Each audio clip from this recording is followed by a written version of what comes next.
Hello everyone. In this video, I'm going to explain how to get the Epic Games Launcher on a school Chromebook.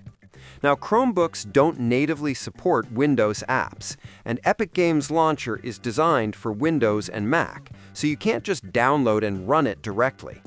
The most common workaround is to enable Linux on your Chromebook and then try installing the Linux version of Epic Games through tools like Wine or Lutris. However, on school-managed Chromebooks, Linux is usually disabled by administrators, which makes this method unavailable. Another option some people use is cloud gaming services, like NVIDIA GeForce Now or Xbox Cloud Gaming, where you can play Fortnite or other Epic titles without installing the launcher at all. So the reality is, unless your school device allows Linux, or you switch to a personal computer, you'll likely need to rely on cloud gaming to access Epic Games on a Chromebook. And that's the overview of getting Epic Games Launcher on a school Chromebook. Subscribe the channel for more videos.